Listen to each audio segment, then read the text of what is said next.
Yeah. So, okay, well then I am calling to order this meeting of the Community and Economic Development Committee. It is, let's see, make sure we get the date right. So it is May the 14th. And Mandy, if you would please call roll for us. That's probably the easiest way to do this, considering we're doing this all online. Thanks. Yep. So I'm going to call the committee members first, and then I'll go through for the rest of the assembly members if they are present. Thank you. Mr. Weddleton? Here. Ms. Kennedy? Here. Mr. Peterson? Mr. Constant? I see Mr. Peterson just got on. Thank you.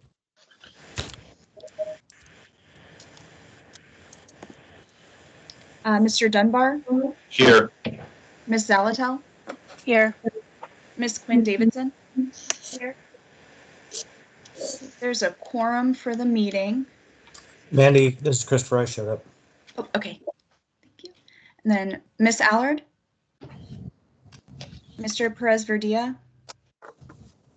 Mr. Rivera? Ms. LaFrance? Trish, you have a quorum. Great. And I thought I saw Jamie on here. I thought I did too.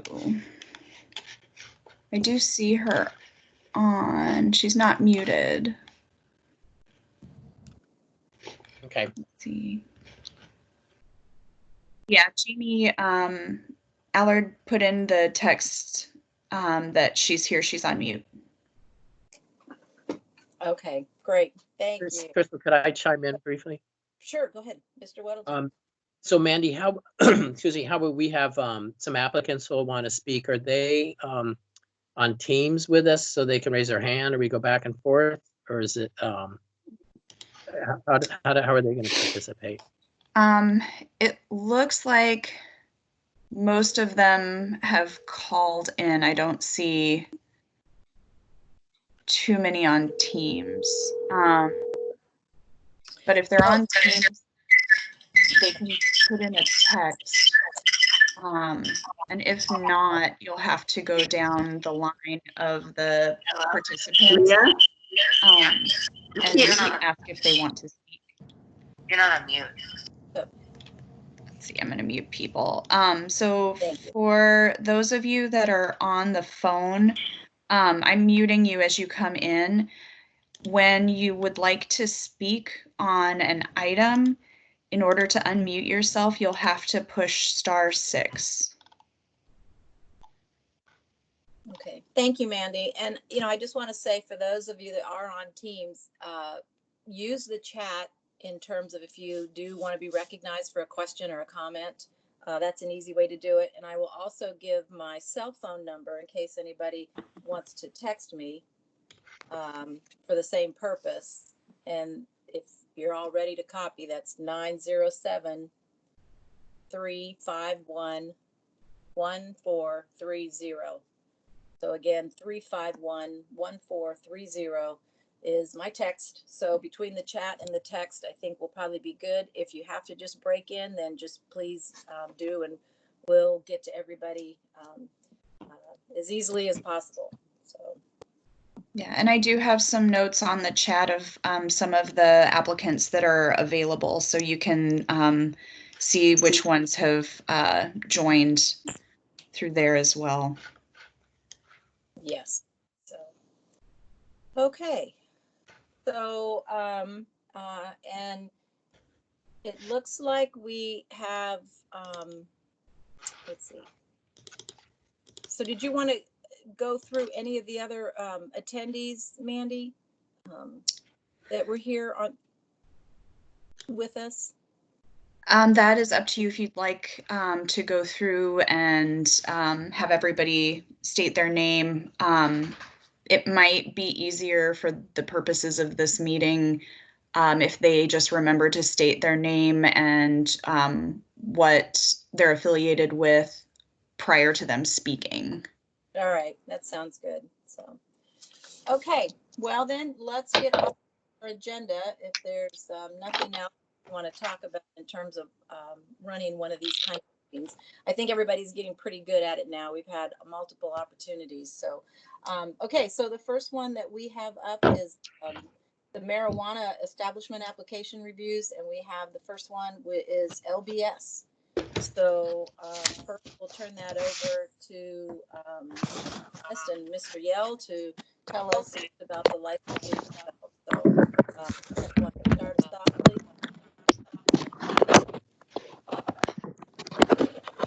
please? Thank you, Madam Chair. Sean O'Dell is actually the planner assigned to this case, so he'll be doing the presentation on this one. Thank you. Great. Well, proceed, please. Thanks, Madam Chair. Do we, Mandy, do you usually do, it's been a while, so do you usually give your presentation? Yeah, I can go first if you like. Yes. Yeah, but sure, that Okay. works. Okay. So this is for LBS LLC. It's a marijuana cultivation facility. They were previously Puffin AK. The applicant has submitted an application for transfer of ownership, and that's pending. So we have the new owners as the applicant because that was kind of an in-between. I know that their representative is on the line and can go into greater detail about that process. But as far as the license application review, all of the license restrictions were addressed. All of their safety and security requirements were addressed. No licensees had past due taxes, fees, or fines. All of their health requirements were also addressed, and there were no extra conditions recommended for the license.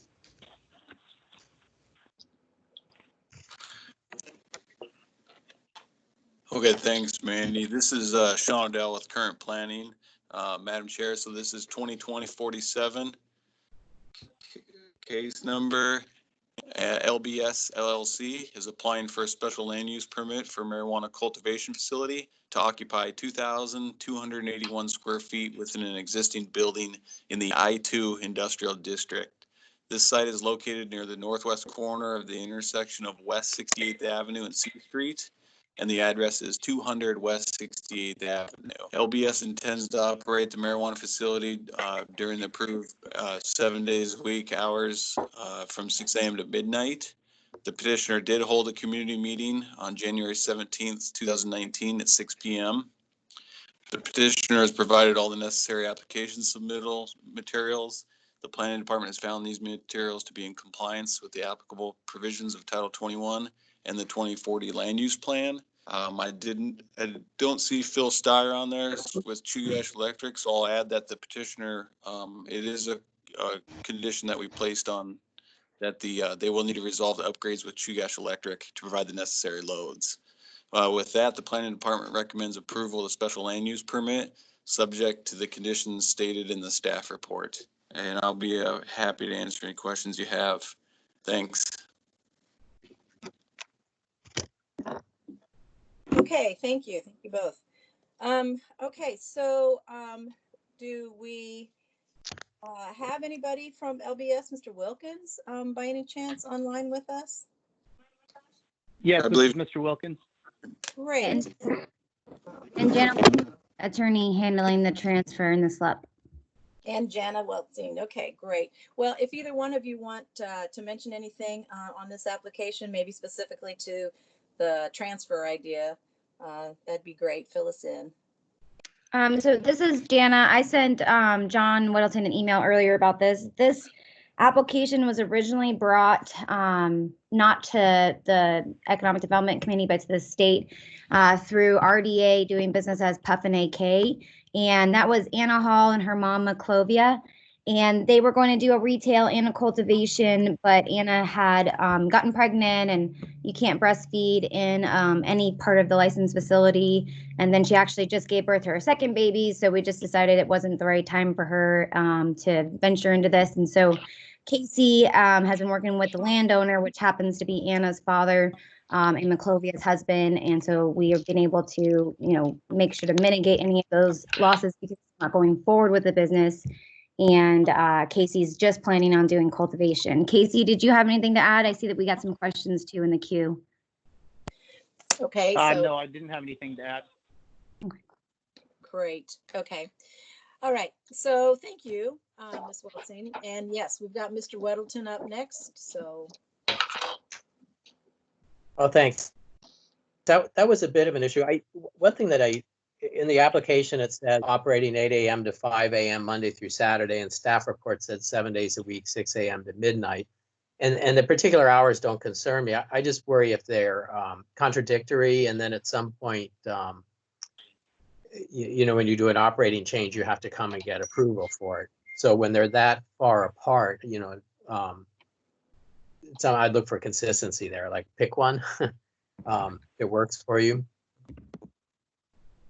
So I guess that's a question to, I guess, Ms. Welting and Ms. Yeah. Okay. So we put 8 a.m. to 5 a.m. Because, you know, cultivation, sometimes the automated systems don't work right. So we just wanted to indicate that, you know, he might have to come at like 1 o'clock in the morning if the lights aren't doing the right cycle. I think, and I would have to ask Sean Odell, that 8 a.m. to 12 into midnight is kind of their template language, I think. But maybe I missed it in the code where maybe cultivation has to be closed at midnight. I didn't think so. Through the chair, Jana, that is our kind of what we just put on the staff reports. Ryan may be able to chime in as well.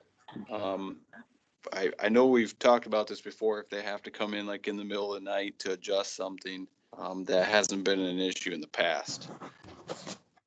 And that's really all it would be. I mean, there wouldn't be any, you know, regular business activities, having transfers out at 1 a.m. or anything like that. It's just I wanted to reflect for the assembly so that they understood sometimes people have to get into these cultivation facilities at all times because of the automated systems don't always work quite right. Yeah, Madam Chair, this is Ryan Yell. I can clarify the code restrictions for hours of operation. So for retail, marijuana retail facilities, they can only be open between 8 a.m. and midnight. That is not the case for manufacturing, cultivation, or testing. They could run 24 hours a day if they would like. okay, all good information. Thank you. I didn't realize the difference either. So okay, anything else on that, John? Not on that specifically. While I'm in, I just, you know, there's a couple conditions on there. Okay, do you want to go ahead? You want to wait? I've got other people in the queue. I guess it'd be fairly quick. I just see just to the applicants, you know, so are the conditions on there something that you can handle okay, or are they big obstacles? Through the chair. So Jana, that's going to be the, it looks like you already have a right-of-way encroachment letter. To get that over to planning department. And then you may even, your architect may have already drawn up the dumpster enclosure screening detail. Yeah, we've been working on all that stuff. We just don't have it an approved site plan through traffic yet. But I didn't see anything that was jumping out to me as unsurmountable on the conditions. It all looked pretty much stuff that needs to be done. Just double check here. Yep. I didn't see anything else. You know, the establishing non-conforming rights, we got to work on that and provide the current site plan under the building permit. Yeah, all of this looks pretty normal. Okay, thank you. Okay, all right, thank you. Mr. Constant. Thanks. So this is the first I heard that a business owner can't have a baby and be breastfeeding in their operation. Is that state and local or just state? Well, it's state through the chair, Jana Weltzine. It's state and local. I've been working for, I would say almost 2 years now, trying to lobby to get the board to allow for mothers that have, you know, infant children to be able to either have a place in the facility that's designated as breastfeeding, you know, because you don't want cameras in there, or just allow it in the office and let people, you know, shield themselves as they see fit. and not having it in, around marijuana, just, because that could have a bad connotation. But we got the control board to open up a reg project on it, and then they didn't take any action on it last meeting, and I hope it comes up again next meeting. But I mean, I've been working on it, just haven't been making the progress I thought I would make very quickly. But you also have the restriction in Title 10, Mandy, you can correct me if I'm wrong. It mirrors the state law. So, I figured if we could get it through the state law, then I could raise it to your attention here and maybe you'd consider amending the code here. But right now it is a state prohibition. So I definitely am interested in making sure that women can breastfeed in the workplace. And so I know we're dealing with a code update right now. Maybe you'll email me that section of the code. Yep. And I can email you my public comment on it too, that kind of outlines the reasons why it's so detrimental. And so I'll make sure to get that to you. Yeah, I just think women should be able to have their children and breastfeed. Thank you. All right, thank you, Mr. Constant. Okay, I have Mr. Gates next up. Yes, thank you. I just had a question about paragraph 11 on page 2. We had some boilerplate language. Is this language different than we've used in the past for the monitoring odors?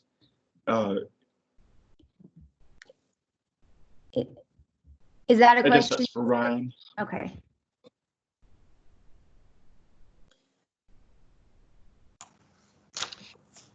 Through Oh, the I chair, see this what is Ryan. Sean, could you speak to that? Is that in the AR, Dean, or is that something that's in the staff report? It's number 11 on page 2 of the AR. And they are, and it reads the license or designated employee. The AR on page 2, paragraph 11. I think in the past, the language was a little different and it mentions the property line, but here it doesn't say property line. So I wondered if we've had a change in the standard language that you've used for this condition.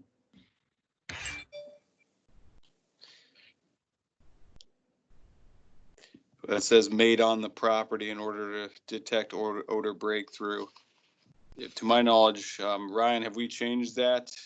Looking at the previous cases, I believe it's the same language we've been using. At some point, Dean, that may have changed a little bit.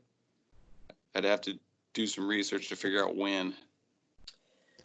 Yeah, so through the chair, this is Ryan. We do have 2 conditions, one boilerplate condition that we place on all marijuana facilities, but we also do have an additional one that we place on cultivation facilities. The standard one would be condition number 4, that premises shall be ventilated so that odor of marijuana cannot be detected at any lot line by a person with a normal sense of smell. Violation could lead to a requirement to increase air filtering and or change the ventilation location in the establishment. That's the boilerplate one that we add to all marijuana establishments. But then for cultivation, the Anchorage Health Department likes us to add an additional condition on there, which I don't have the AR for this case in front of me. It's number 11. Number 4 and number 11 is what you're talking about, Ryan, on the AR. Okay. So my assumption is that number 11 would be the standard one where the licensee or the designated employee shall keep written records of weekly outdoor odor observations made on the property in order to detect odor breakthrough and to aid in any odor complaint investigations. That is correct, and that's the DHHS one that's added. Yeah, so there's been no change in the standard conditions that we add. Those are all the consistent ones that have been added throughout the years. Okay. Great. I think my memory mixed them together, but thanks for clarifying. Okay, thank you, Mr. Gates. Okay, so Mr. Peterson, you're up. Thank you, Madam Chair. I was just wondering, since you've decided not to go for retail, are you adding additional cultivation?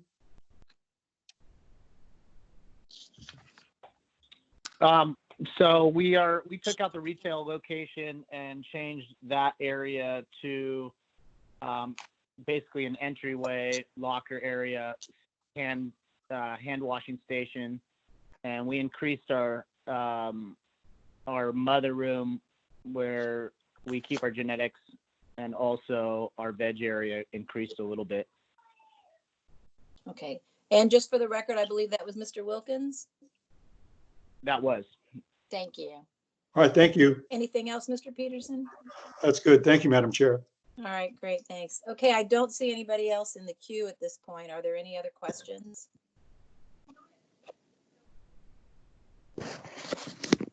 All right, then, hearing no other questions, what would be the will of this committee for this particular LBS cultivation license? I would move that we recommend approval. This is Christopher. Thank you. Weddleton second. And there's a second with Mr. Weddleton. So is there been any objection to recommending this for approval? Okay, hearing none, then this is going to be recommended from the committee. Mr. Wilkins, this still goes before the full assembly, but we will be letting them know that there was a recommendation to approve this. And Mandy, can you tell me, is this one on for our next meeting? Yes. The 19th? Yes, Yep. okay. Okay, so Mr. Wilkins, just so you know then that our regular meeting is next Tuesday night, the 19th. So, all right, we appreciate that. All right, thank you very much. All right. So the next on our agenda is the Enlightened Alaska Greenery cultivation, and we also have Enlightened Extractions, the manufacturing component. And so if nobody objects, I think we can probably take those two up together, the same owner. Does that sound okay? Not hearing any objection, so okay. All right, so let's look at these two licenses, and again, Ms. Honest, Mr. Yell, we'll just go with you guys unless somebody else is actually heading this one up, Ryan. But anyway, Mandy, you want to start us off, please? Yeah. Yes. So the licenses are both in the same location. So as far as the license operating review plan, this kind of covers for both of them. So for the license restrictions, for the general requirements, they met all of the requirements in their operating plan. No taxes, fees, or fines were found due by any of the licensees or affiliates. They addressed all of their safety and security requirements in the operating plan as well. There weren't any extra comments from the health department, and there weren't any extra conditions recommended for either license. Okay, thank you. So, Mr. Yell, do you have this one? Yes, Madam Chair, thank you. Okay, go ahead. So this is a request for a special land use permit for both a marijuana manufacturing facility and a marijuana cultivation facility. This is within an I-1 district, and the site is located southwest of the intersection of East 48th Avenue and Fairbanks Street. My apologies, I do have an error in my staff report that says it's northwest of the intersection of East 48th and Fairbanks Street, but it is southwest. Apparently my compass was broken the day I wrote the staff report. The proposed establishment, both of them will be located within an existing industrial structure that's of similar character, style, and size when compared to surrounding structures. Approximately 1,918 square feet of space will be used for manufacturing, and approximately 10,190 square feet will be used for cultivation operations. Both facilities will be open with the proposed hours of 6 a.m. until midnight. There were two previous special land use permits, both for manufacturing and cultivation, previously approved, and those would be under Turnagain Horticulture Company and Turnagain Manufacturing Company. However, due to the change in ownership, change in operating plan, this is a substantially different request, hence the need for the new application, and the previous special land use permit for Turnagain has expired. The proposed use is consistent with the parcels classification, the Anchorage 2040 land use plan, as well as the underlying I-1 zoning designation. This facility will be developed in 3 phases. That is a change that the applicant has decided to go for after the staff packet had been finalized.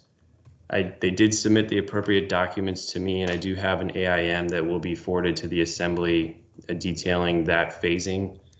The licensed premises area for each use will be the same as mentioned in the original application. So there's no need to modify the floor plans. It's just simply going through a phase development. And because it is phased, I also do have some floor amendments to allow for that phasing that I did forward to Assembly Council yesterday that I believe is currently under review. And with that, the Planning Department does recommend approval of both special land use permits subject to the conditions as we have stated in our staff report. And I'd be happy to take any questions. Great, thank you. And we very well may have, I have a quick one, I guess. And so is there nothing currently operating in the facility? That's correct. There is a separate business that is within the same building, just a different suite. And of course, they're in operation, but there is no current marijuana operations taking place within the proposed licensed premises area.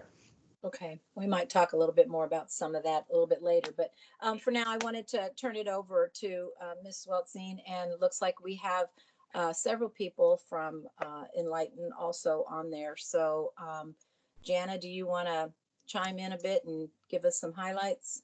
Sure. Yeah, this is a currently operating family-owned business. They own Spanard, Alaska. I'm sorry, Enlighten Alaska on Spanard, which is a retail. It's one of the first retails that got open in Anchorage, and they've been doing really well. They haven't had any NOVs. They haven't really had any operational issues. They've been doing awesome.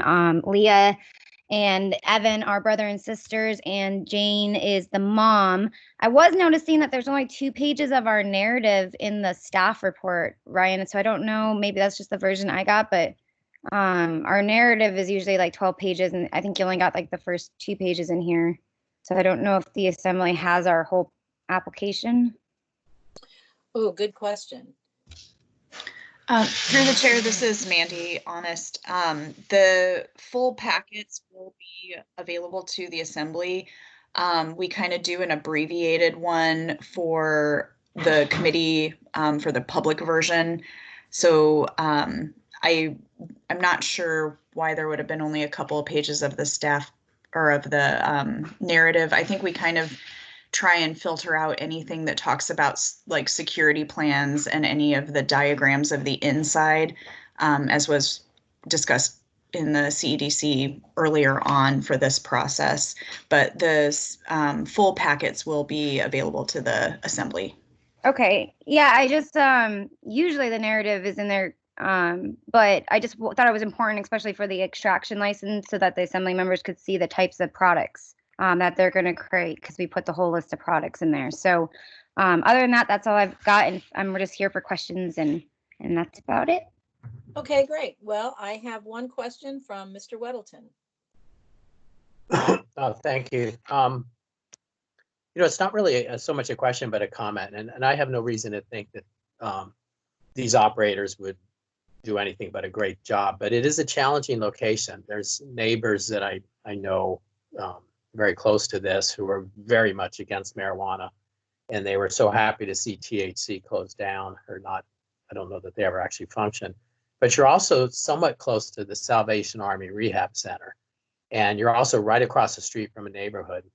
And even, the best run cultivation operations with great odor control, it seems like when they're harvesting and then they break for lunch and a door opens and smell comes out. And you are in a location that you'll have some people very, very sensitive to it, with the neighborhood to the north and then the Salvation Army Rehab Center and another neighbor. So it's, I guess, just a warning. And I expect you guys will do a great job, but don't cut corners, because I think you'll get a lot of pushback from the neighborhood. And we're very sensitive to that when things come back for a license renewal. It's these complaints and the number of them. So, these things, you meet the requirements, and I want to, hold back on the license because of that. But it's just a warning that as industrial as that neighborhood is, right across the street is that residential, and you've got neighbors who are not fond of your industry. So anyway, that's enough. Thank you. Great, thank you. We'll keep that Okay, next I've got Mr. Gates.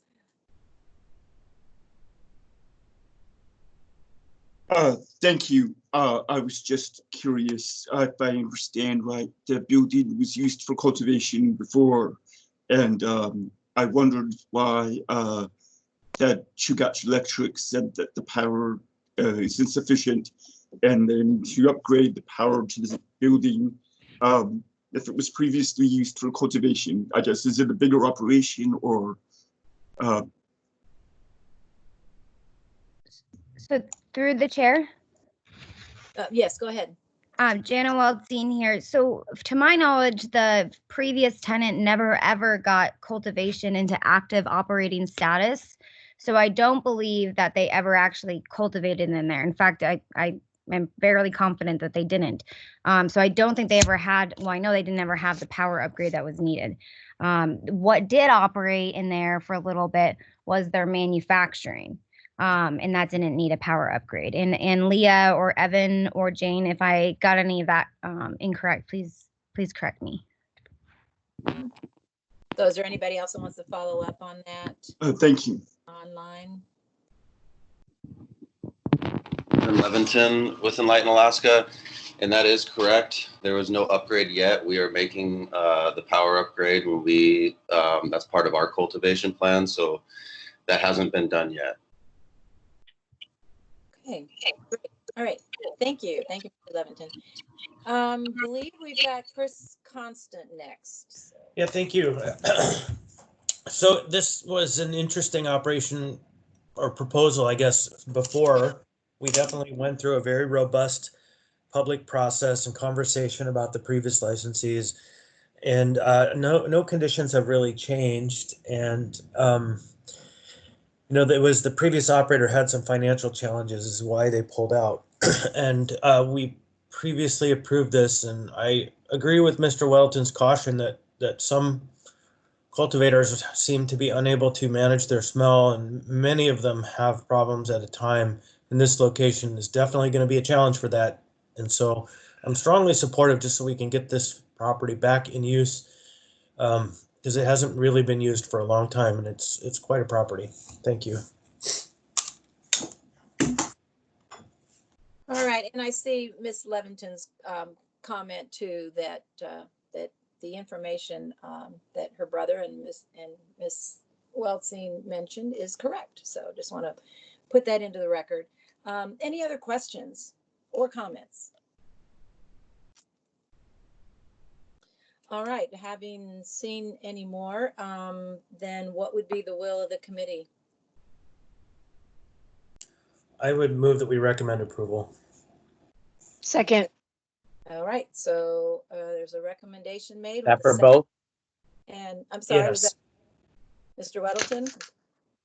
Just make sure they're referring to both of the licenses.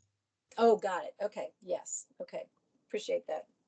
Okay, so for both of those, Enlighten Alaska Greenery and Enlighten Extractions, is there any objection to sending forward a recommendation to the full assembly?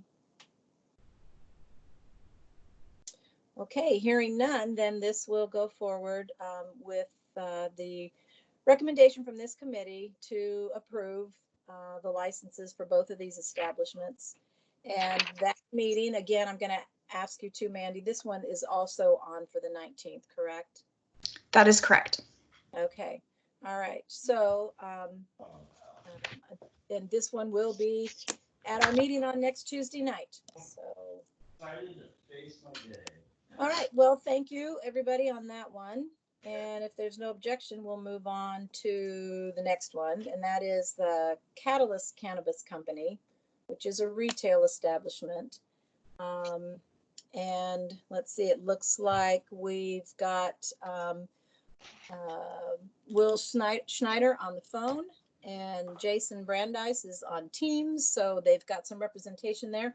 So anyway, let me let Miss Honest and Mr. Yell kick this off for us. So Mandy, you want to begin, please? Yes. So this is a new application for retail, as was stated. The general licensing requirements were addressed in their operating plan. There were no taxes, fees, or fines found due. They addressed all of their safety and security requirements as well.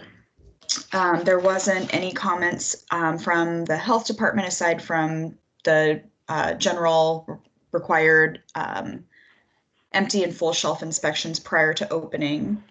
And they addressed all of their retail specific license requirements as well.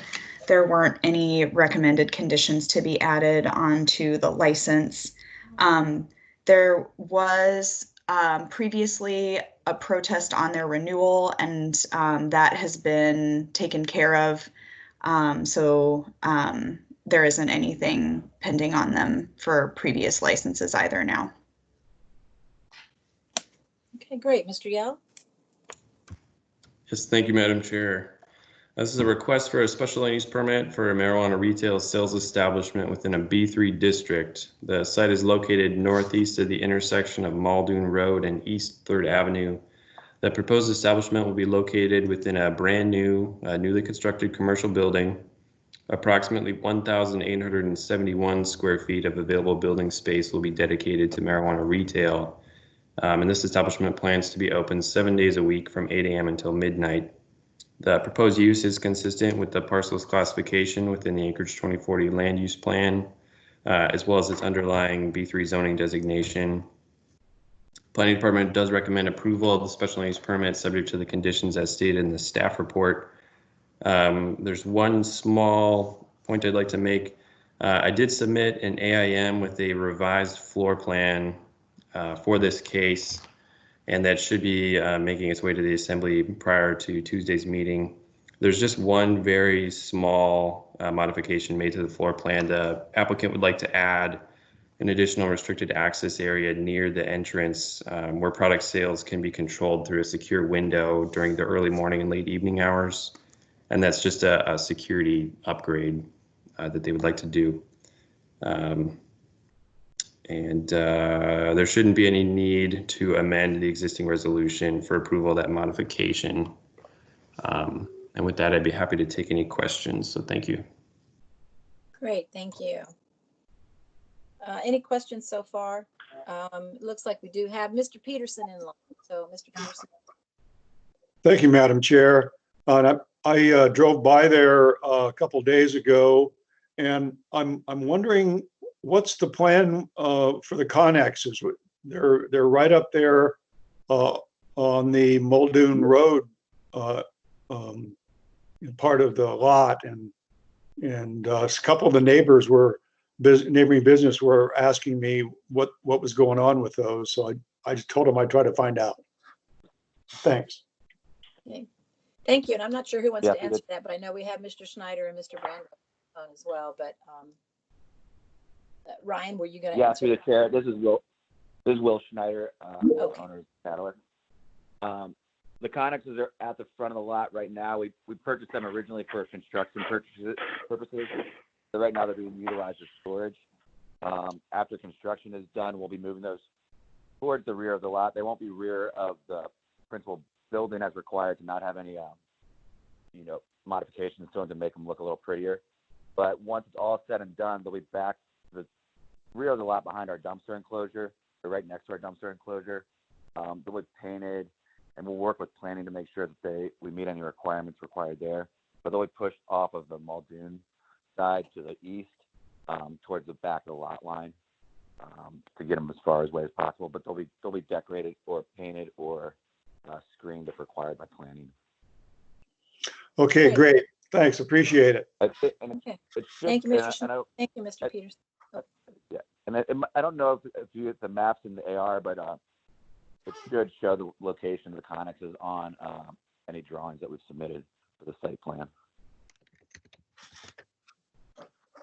Okay, great. Thank you, Madam Chair. Yeah. Right. Thank you. Thank you both. Mr. Weddleton. Well, thanks. So I guess this could be a question of the applicants and also Mr. Yelly.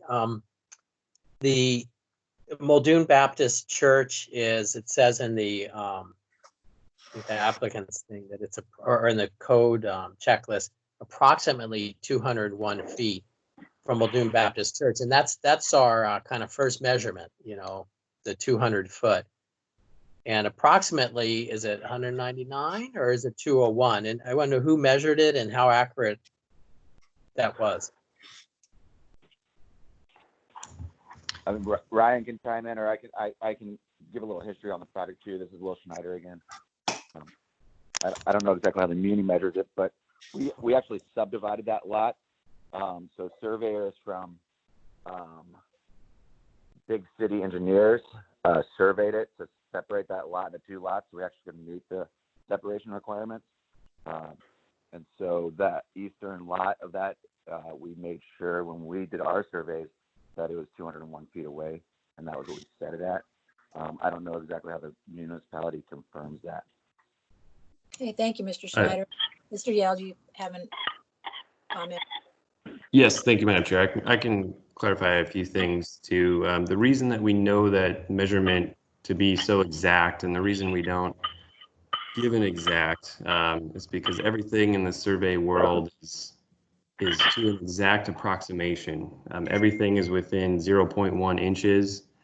So there's always a little bit of play there, but the reason we know that the separation distance is met is because through the platting process, the registered land surveyor that worked on that plat did provide the planning department an exact lot line to lot line measurement, which was over 200 feet. It was just shy over 200 feet. So that's why that 201 foot measurement is referenced in the staff report.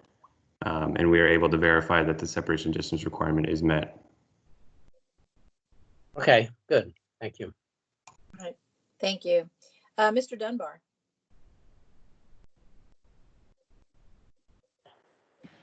Thank you, Madam Chair. And sorry, I'm just trying to move my laptop into a place where you can't hear the washing machine. Let's see here. A couple of things. One comment and then 2 comments and a question. The first is I don't think that I know why Mr. Welton brought that up, because we have that the zones of influence spheres of influence as he famously described them. I don't believe the Baptist Church was one of the people that submitted opposition to this, and please correct me if I'm wrong, planning department. They did, Forrest. They did? They did, yes. Okay, because the one I saw, I thought it was from Catalyst or Chugach Covenant Church, and they were talking about Standish Park and Muldoon Elementary. And I wanted to point out for my colleagues that might not be familiar with this area, that's actually quite a little ways away. That's not really close to this facility.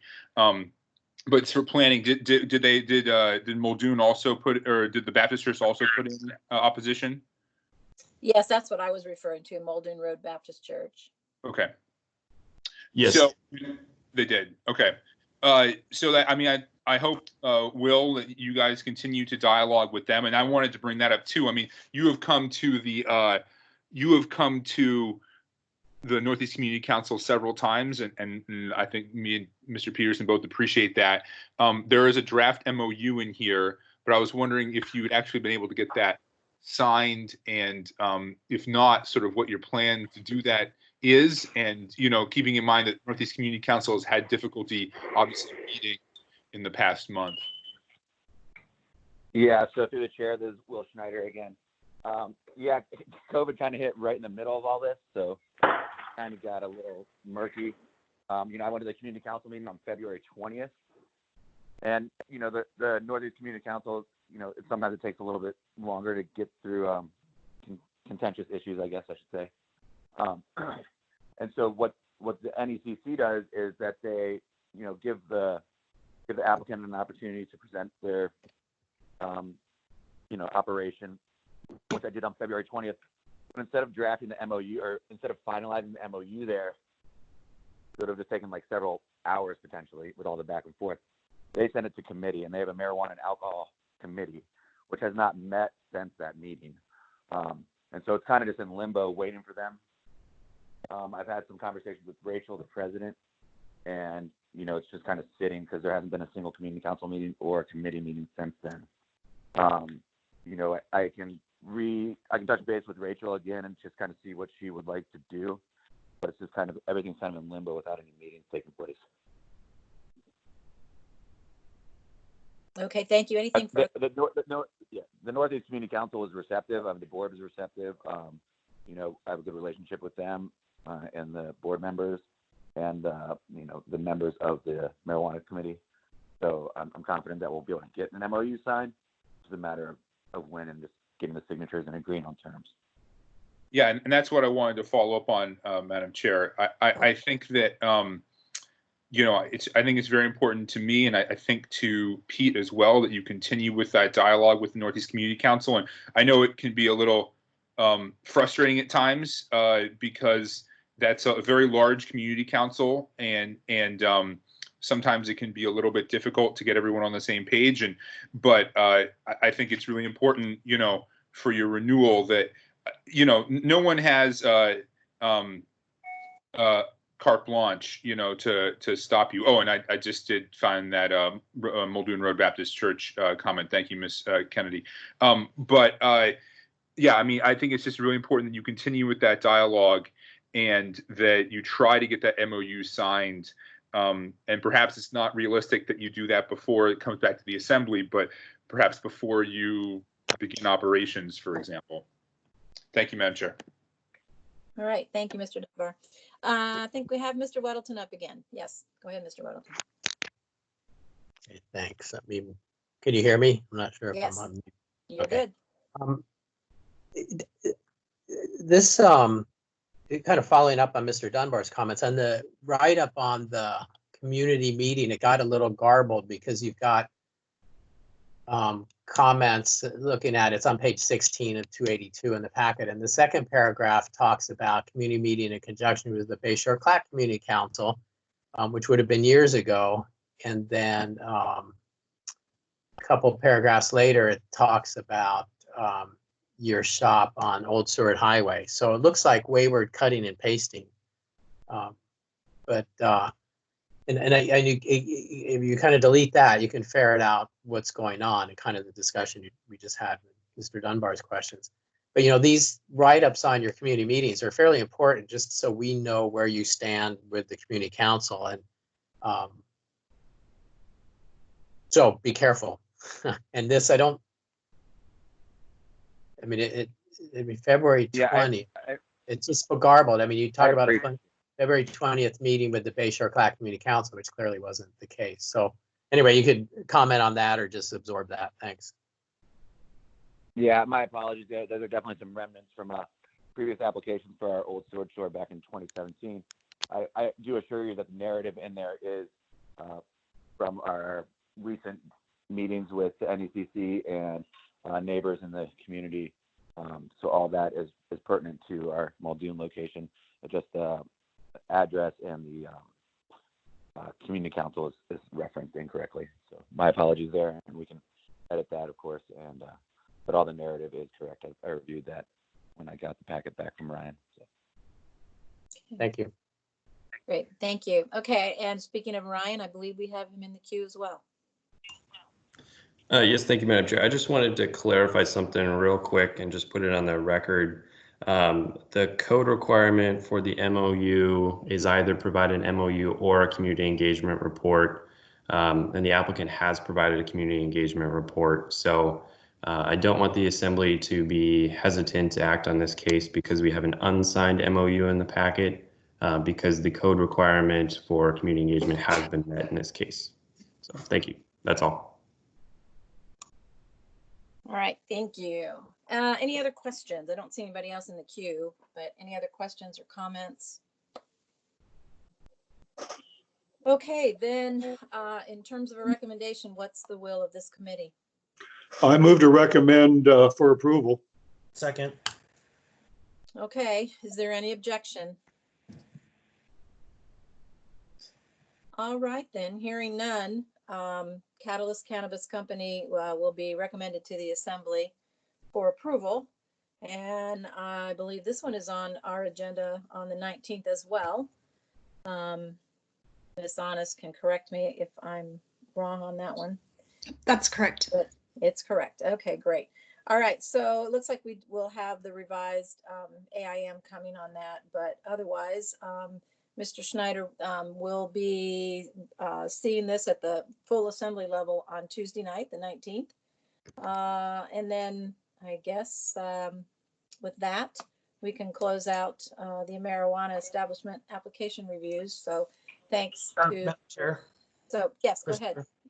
Before we move out of marijuana into other topics, I hesitate to bring this up, but I think I need to bring it up. So this morning, sometime today, I believe we will hear published an article in the Anchorage Daily News about a licensee who has maybe some alleged misdeeds regarding their operation, and it relates to basically kind of some he said, she said between former employers and shareholders, and some pretty problematic behavior. And the licensee that is kind of embroiled in this conversation is on the agenda for the 19th. And that's Great Northern Cannabis. And so I don't want to enter into a bunch of speculation here, but I wanted to discuss the possibility of us holding over their application on Tuesday for the purpose of hosting them at our committee meeting that we would schedule probably next week, to have them in and be heard in relationship to the concerns that are going to be published in this article on this morning sometime. And so I just wanted to put that out there. I want to make sure that we're not just licensing and relicensing without asking tough questions if tough questions need to be asked. And so I just wanted to put that out that today, that it's likely that on Tuesday I will be asking for a motion to postpone on the renewals for Great Northern. There are two of them, cultivation, for one meeting, so that we can have an opportunity to discuss the problems that are being reported. Okay, well, being that that's on the agenda, I believe what you just said would be the proper process is to postpone it and then either ask it to come back to the committee or just extend it for the conversation for the next meeting. But I certainly appreciate the heads up. Any other comments on that? Through the chair, this is Mandy. For those, it's the transfers of ownership to Great Northern. Just to keep in mind, we have a 60-day deadline to respond to the state for any protest of the transfer of ownership of the state marijuana license, and that's tied into these ARs. So just for consideration on that. No, I appreciate that. Thank you. Madam Chair. But again, I think that should be the conversation that we have at the full assembly meeting. But Mr. Constant, was that you? Yeah, Mandy, what is the 60-day term on that? The date? Yes. This is the last thing I want to do is cause a problem where no problem should be, but I also don't want us to not do our due diligence. So the 60-day deadline is June 5th. So even if it came off on the 19th, our next meeting, is it scheduled for the 2nd of June?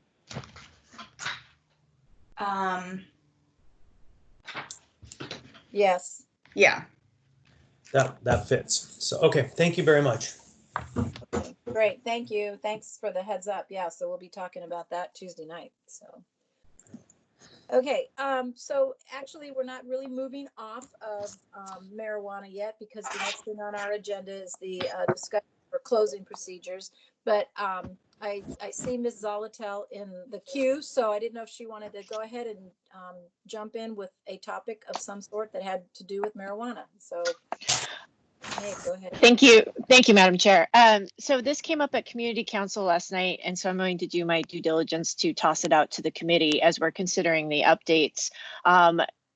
The request was, given that on-site consumption by inhalation failed at the ballot, would the committee want to take up in its changes, possibly taking on-site consumption by edible to the people via the ballot? So it is the idea and such has now been tossed out for the good of the committee, and it can be maybe added to the list of considerations as we move through what's happening in marijuana generally. Well, thanks, Ms. Zolotel. I appreciate you bringing that up. I'm getting wind of that as well. So I think I brought it up to Mr. Weddleton already, just in a conversation we've had. So I don't have a problem with seeing that on the agenda at some point, just to kind of try to see if we can flesh that out a little bit. See really what's going on with that whole concept, because from my understanding at this point is there's been no applications for it.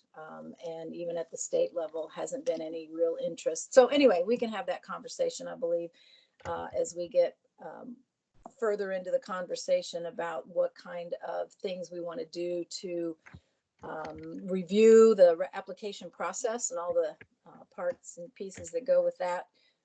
So I think that would be a good one to put on our list.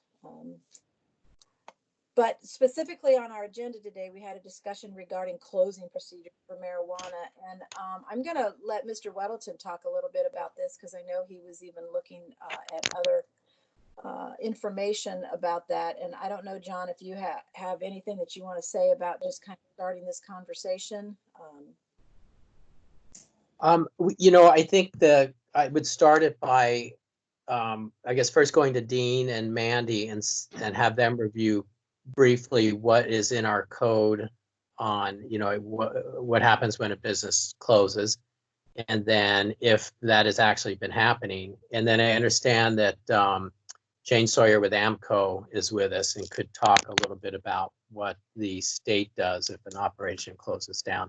And the goal here is just to make sure that we are clear in the code, that we would be notified, and then make sure that there's a routine that the product would be, secured somehow.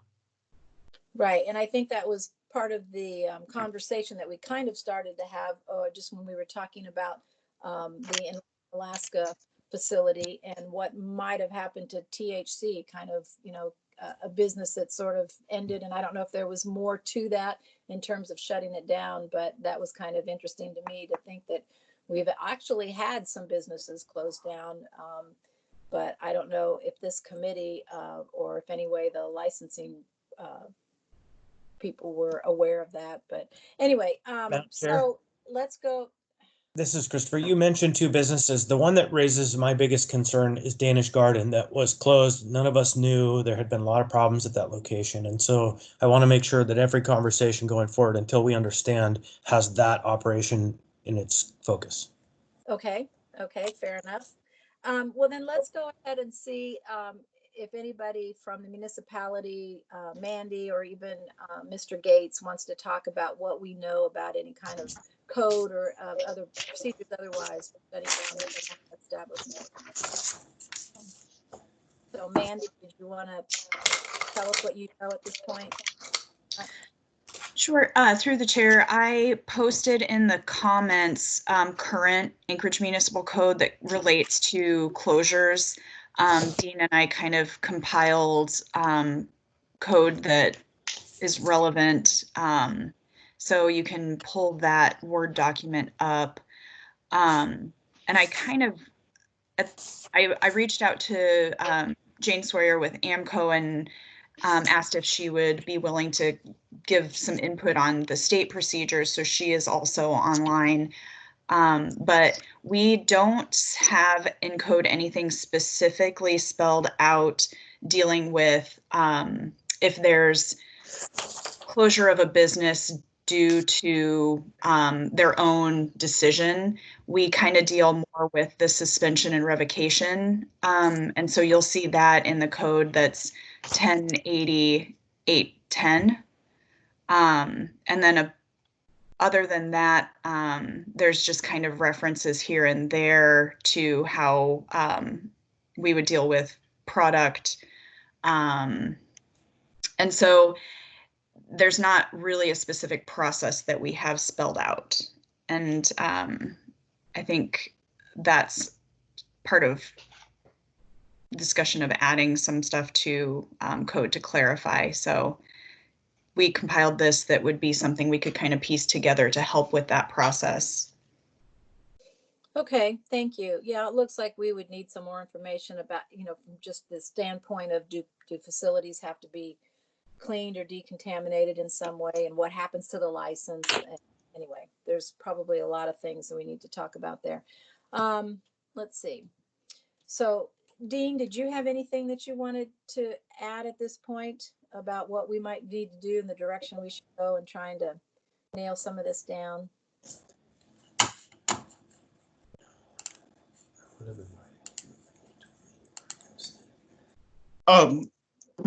Well, I think that it could be beneficial to have a little clarity in code in terms of some statements. We do need to look at it in order to do this, but some language that says if a marijuana facility closes, comply with the waste disposal section in the section, at least something that says if a business is closing and shutting down, that the marijuana product needs to be dealt with. So it's not explicitly stated, or so it could be helpful to have a little clarity in code. We haven't gotten to the point where we're drafting language yet, but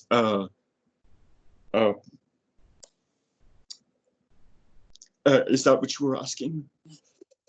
Yes, thank you, Mr. Gates. Yeah, we're just going to have to figure out kind of different aspects of this whole process that we need to start thinking about so that we can put something into code. But let's talk to Ms. Sawyer for a minute and see what the state is doing. So anyway, Jane Sawyer, welcome to our meeting and thanks for being here with us today. Can you tell us a little bit about what the state does in this process of closing down facilities? Yes, thank you. Through the chair, this is Jane Sawyer with the Alcohol and Marijuana Control Office. I just sort of wanted to echo Mandy's comments about there not being clarity on what we do as a state when a marijuana establishment chooses to close. We only address when we have to come to them because they did something wrong. And that's pretty much it.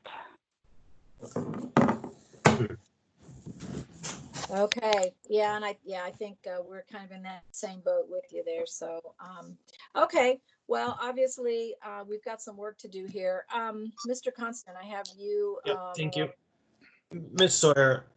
So I want to be laser specific. So we have an operator that shut down.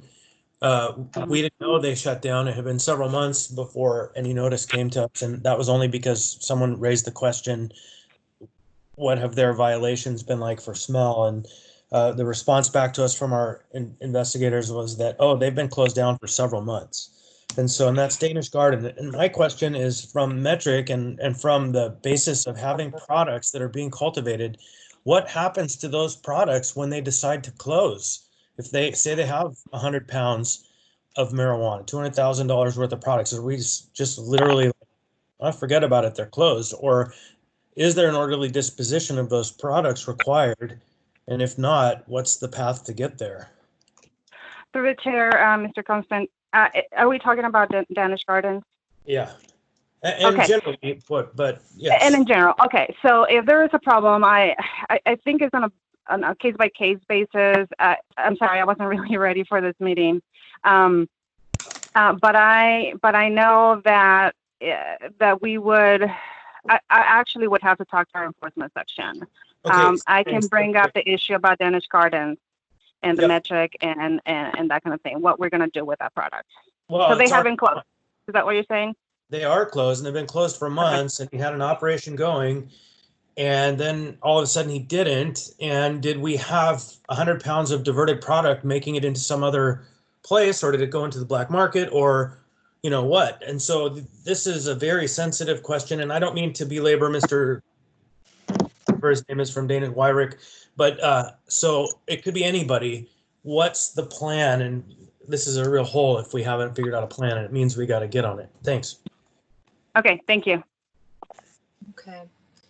Well, I do have a comment here in the queue from Ms. Weltzine about the fact that there is a checklist. I guess if code enforcement, if AMCO enforcement is closing down, there is a closed down checklist procedure. So maybe we could get a copy of that at some point from AMCO, get what their enforcement procedures are for closing down a place that obviously has been out of compliance. That would probably be helpful too. So, and I'm asking, I've got some yard guys that just showed up, making a lot of noise. So if you all are hearing that feedback, I would suggest that I turn this over to Mr. Weddleton, unless if you don't hear what I'm hearing, then good. But if you are, I know feedback in these kinds of meetings is really disruptive. So tell me what No you're feedback hearing. here. No feedback. You're not hearing the roaring of engines. Okay. All right, great. Okay, so Ms. Sawyer said that she will check into that and forward it to Mandy, so that'll be great. So any other comments then about this idea of closing procedures? Do we want to have, do we want to have a couple of people that would maybe do like a little subcommittee on this so that we can really get this going? I know we've been talking about it for several meetings. I think we have a little bit of direction here, and once we get the information from AMCO, that'll be helpful. But anyway, are there a couple of people that are kind of interested in trying to nail some of this down so we can move on? I'll be happy to work on it. This is Christopher, not a subcommittee, a working group. Okay, thank you. And I would be too. So anyway. I think, Christoph, you and I work with Chris and just ask if we get the information on how the state is doing it, and then kind of write something up that parallels that. I mean, we do have a mention in there that if they close down, they're supposed to surrender their license. We just need to flesh that out a bit. Okay. All right. Sounds good. All right. Well, then the three of us will work on that. So we've got something to bring forward. I have Ms. Zolotel in the queue for a question or comment. So go ahead, Ms. Zolotel. Thank you, Madam Chair. It seems like a short-term fix might be just some kind of notification provision so that we at least know when someone's being shut down. Is that a possible quick fix that we could take up in a way that isn't going to be overly complex, so we at least are aware? Well, that sounds reasonable to me. Mr. Gates, would you happen to have a comment about that? Can we do a quick fix on just getting some kind of notification from a licensee when they're shutting down?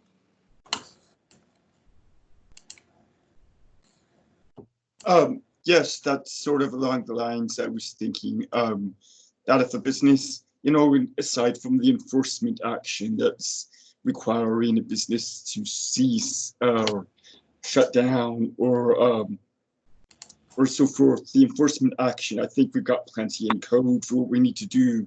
But when it's a business decision to shut down, we don't really have that. And I think that that's one thing that should be there to notify the municipal clerk, notify Mandy, and then at least have a list of the duties for closure and to, I guess, address all the concerns that have been stated here. What happens to the remaining product that isn't sold and so forth. So I think that's a good idea, and we're taking notes here so we can be sure to get all these concerns addressed in terms of a closure process. And in addition, it sounds like there is a practice in terms of inspecting premises that are closing by AMCO or so forth. So part of what we would be doing is asking questions about what the practice is and making sure that we enact code that incorporates or reflects that the good practices that are already in place, as well as the duties that we want a closing business to have in regards to notifying municipality and complying with security and product management. Okay, well, I don't know if Ms. Zolotel wants to chime in again, but it seems to me that the question really is, can we just do something really quickly about just asking people to notify the clerk's office that they're shutting down their business. Not necessarily that we would have all these processes or a checklist to go through with them at that point, but if just for now, if we could actually require that if anybody decides to close their business, they would just notify the clerk's office. So, Ms. Zolotel, am I tracking with you on that? 100%, Madam Chair. And I'm just wondering if it's possible to even make that a condition of the license without having to have necessarily a code change, just when we approve licenses, or if it's possible for the assembly to take some kind of blanket action saying all current licenses and licenses from here forward require that if you are closing your business, that you should notify the clerk's office. Great. Yeah, and that makes sense to me too. So, okay, well, I think we could probably work on pursuing that. All right, can I chime in? And yeah, and Mr. Weddleton, I have you in the queue. So yes, you're next. Okay. We actually have in code essentially that it says in the section here 1080-850, a license or endorsement issued under this chapter must be surrendered not later than 10 days after the marijuana establishment loses or vacates the licensed premises. So, that might be tightened up a bit, but that does say they're supposed to tell us. And my worry, though, is that in the case where a business is failing, they've got so much else going on that for them to remember, oh, yeah, I have to go call Mandy and tell her I'm closing. It was likely when it happened. We didn't hear that in Danish Gardens. So I'd look for something that is certainly keep this where they're required to tell us, but also have some way to track. AMCO would know better because they wouldn't see any sales in Metric, or there may be other triggers that we need to get in here so that we know that someone's closing down. Thanks. Thank you. Yeah, that seems to be the key. Okay, I have Mr. Gates in the queue. Mr. Gates. Thank you. And to Ms. Zolotel's question about being able to do something now before any code change for businesses that are closing, I think that we do have sufficient language in code to be able to do something. Looking at 1080-850, that section's titled Surrender or Destruction of License or Endorsement, and it says that it must be surrendered if the clerk and peace officer, code enforcement officer, health department officer, the municipal clerk so orders that the license must be surrendered. So I think that using that language, we could send out sort of a blanket order. Any businesses that are closing and vacating premises must surrender the license. So something like that, a boiler, I guess, or broad brush sort of order for anyone that is actually going to close and vacate. So we could do something now. Okay, great. Thank you, Mr. Gates. I have Mr. Peterson next. Thank you, Madam Chair. And I was just wondering if we already have something in the code that allows a licensee to sell live plants. Because if they were going to close down, they might be able to sell, their the plants that they're still growing to another licensee. Thanks. Thank you. Yeah, and I think that is a concern too. I think it's part of Mr. Constant's concern. So any other questions or comments on this topic?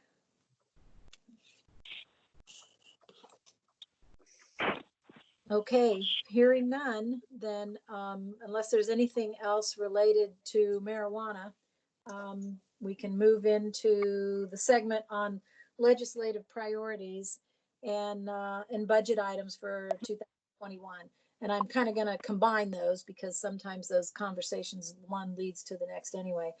So anyway, is there anything on there that somebody believes this committee should be pursuing in terms of a legislative priority or anything we wanted to do in regard to the budget?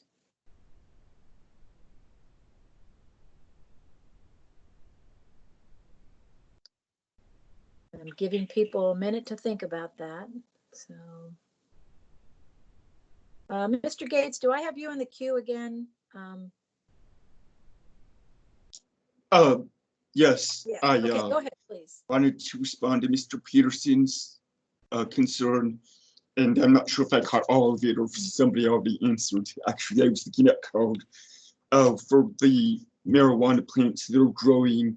That's got to be in a cultivation facility, and the code does allow a cultivation facility to sell its marijuana to another cultivation facility. So, I mean, if a cultivation place is closing, I think that they could clear their inventory by selling to another cultivator. Now I'm just saying that off the cuff here, so before somebody does that, we should look carefully. Great, thank you, Mr. Gates. All right, thanks, Dean. And, okay, Mr. Constant, comment. Yeah, thanks. I mean, Dean, you hit right on the point exactly there, that there are protocols for allowing the transfer between businesses, but there appears to be no verification and no tracking and no requirement that I'm hearing so far that shall be done in the case of a closure. And so that's, I think, the real fine line of where the problem is at. There are a lot of other variables. It's good to know they've shut down, but it's what's happening to that product. That's the part that I want to be laser-like focused on. And I think that's reasonable. So thank you, Mr. Constant. Any other comments or questions? Okay, and I'm not really hearing anything in regard to the legislative and budget priorities. So if there's no other comment, then I'm going to just open it up to audience participation. If we have anybody online that wanted to comment, now would be your time. And Mandy, help me with that if there's anybody that might want to comment. This is Eugene Haberman. Can you hear me? Yes, I can. Mr. Haberman, please go ahead. Okay, I start my timer. Thank you.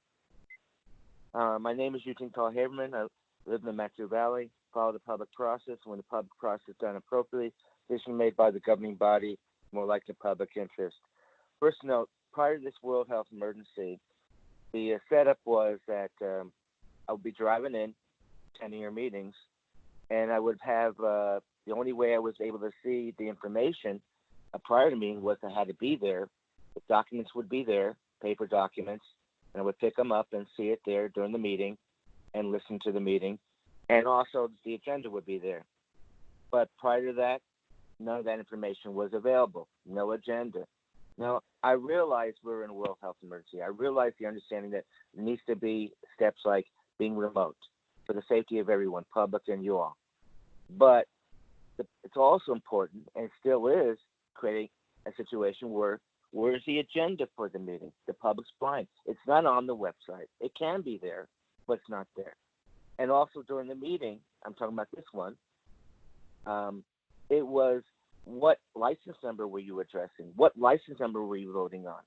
If the public was blinded, we had no agenda to work from. And then also I couldn't help but notice, you may not be aware of this, but 9:52, I take notes, to 10 o'clock, there was a 9:52 to 4, there was a 4-minute gap, starting with Assemblymember Zalatel speaking, where you couldn't hear. There was a big, horrible situation that it could not hear. It may be on the tape later on to listen to, but listening on the phone, there was from 9:52 for 4 minutes, there was a gap in this meeting.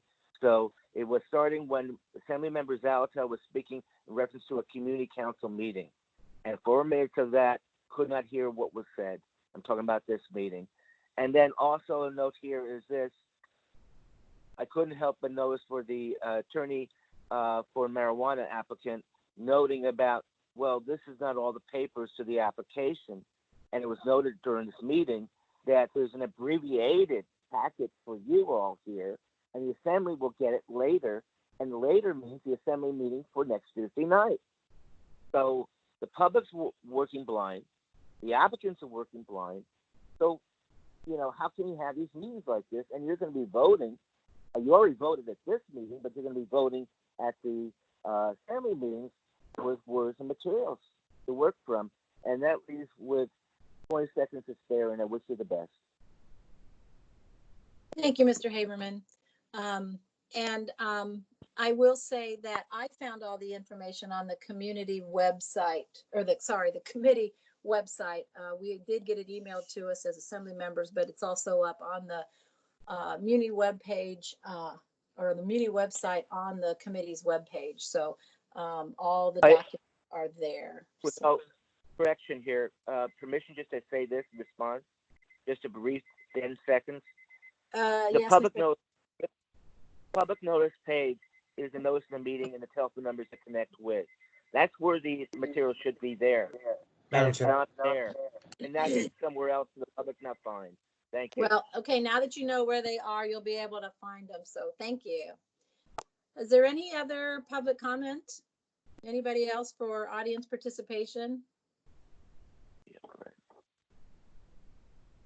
Okay, any other committee member comments before we sign off here? I think we're probably about ready to adjourn here, but certainly don't want to cut somebody off if they have a comment. So. All right, well, I'm not hearing anything or seeing anything in the queue, so if there's no objection, meeting adjourned. Thanks. All right. Bye, everyone. Thanks, Crystal. Thanks, everybody. Thank you. Take care, everybody. Bye.